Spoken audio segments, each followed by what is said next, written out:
We booked a flight from Porto to Lisbon through Air Portugal, TAP.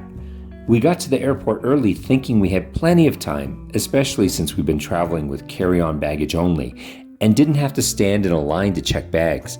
But imagine our surprise when we got to the security clearance and were stopped and told that our flight had been canceled. We were shuffled around to a couple different windows before we were finally booked on a flight 2 hours later than our original one. Lucky for us, we had lounge access, so we decided to make the best of a minor inconvenience and hit the lounge for snacks, drinks, and comfy seats. Just when we thought everything was starting to look up, we started to see flight delays. Our morning flight was quickly becoming a late afternoon flight. But we finally did make it to Lisbon. We checked into our little serviced apartment, dropped off our bags, and quickly headed out again. Our apartment is right next door to the Bica Funicular, Ascensor da Bica. The funicular, or funicular, is a lovely old-style electric train that was inaugurated in 1892. At one time, it used a pulley system to get people up this steep hill.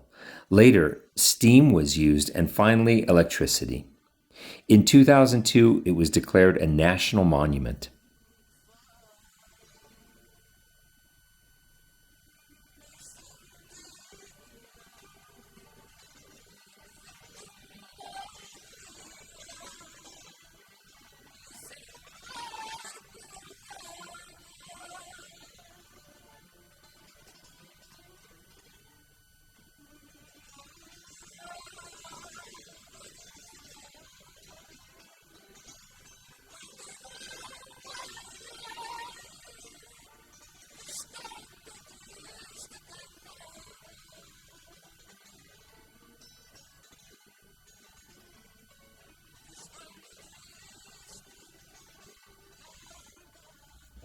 It reminds me a little of Angel's Flight, an old funicular that existed in Los Angeles when I was a little kid. Some of the hills in this part of the city are extremely steep, so unless you're in good physical shape and have very strong knees, the ascensor might be the best way to go. We really didn't have anything planned for that day, but when we got to the top of the hill, we noticed people were lined up for one of the electric trolleys. I asked Greg if he was game to just hop on without either of us really knowing where we were going. And of course, my favorite playmate was game for anything. It seems our luck had changed once again. We had unwittingly boarded one of the most popular tram lines, number 28. We noticed that some of the people had little public transit cards like the ones we use in Mexico City or Los Angeles to ride the metro, bus, and electric trolleys. We didn't have cards, so we asked the conductor about paying cash. He happily accepted our exact change. The cost is €3 each. €3 is steep for local transport, but we didn't realize we'd be getting a thrill ride for our money. You can say that again. I was lucky and got a seat next to a friendly woman visiting from Washington, D.C., who made conversation with me. She asked where we were going, and I told her I had no idea. She told me that she and her travel companions were headed toward a lookout point reputed to have great views. She suggested that we get off where they got off, so we did. While Alice was sitting down chatting with her newfound friend, I was holding onto a rail thinking that this ride must have been the inspiration for the night bus in the Harry Potter series. Full of wild turns, sudden stops, lots of hills, the crowded tram threatened to toss someone out of the window at any moment. Watching oncoming trams coming at you can be scary. Trams pass within centimeters of each other, so keep your head, limbs, and cell phone cameras inside the windows. The Miradouro de Santa Luzia was a lovely lookout point, but it was crowded, and after a few minutes and a few photos, we were eager to continue exploring on foot. But not before Greg got some great shots.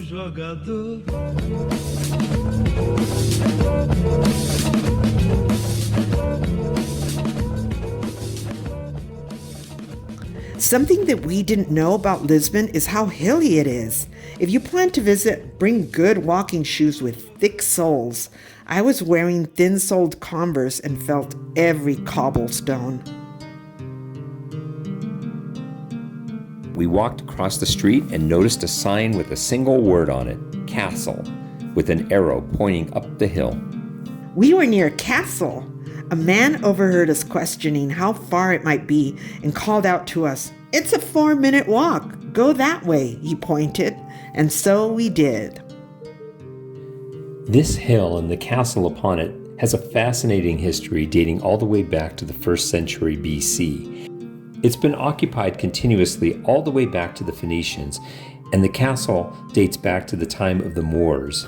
Built during the mid-11th century, during the city's Moorish period, Castelo de São Jorge was primarily a military structure, an immense fort. It overlooks the entire city and will reward visitors with grand, sweeping views.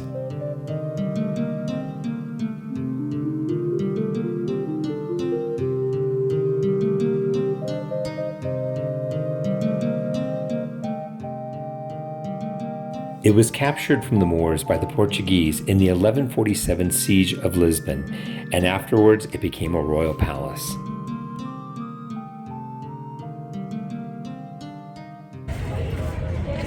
I'm not sure I understand this sign. Does it mean watch out for falling humans? Like, don't stand under here, someone might fall on you. Bold peacocks who aren't afraid of strangers roam the grounds. They also like to perch high above in the trees. So if you're innocently seeking shade under a tree, make sure you're not standing right under a peacock. You know why.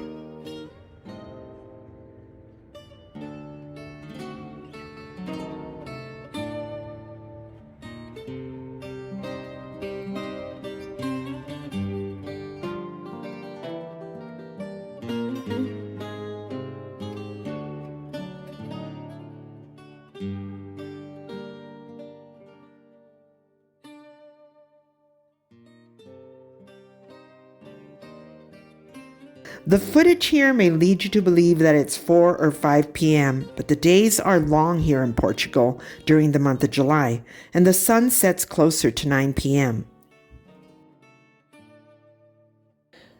Close to our apartment, there's a food market called Time Out Market. Like Bom Sucesso in Porto, the selection is excellent. It looks a little like a busy train station, but the quality of the food and drink is very good. Lisboa is a city that comes to life after dark, especially in the hot summer months. The area we stayed in, called the Bairro Alto neighborhood, is filled with bars, cafes, and clubs, and it might be the perfect area for you if you like to stay out late. We stopped at a little convenience store on our way back up to our apartment and picked up a little bottle of port and another one of tonic so we could continue our party and kick off our shoes. We hope you've enjoyed visiting Lisbon with us.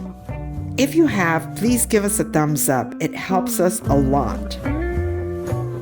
And don't forget to subscribe and hit that notification bell so you won't miss any of our future adventures.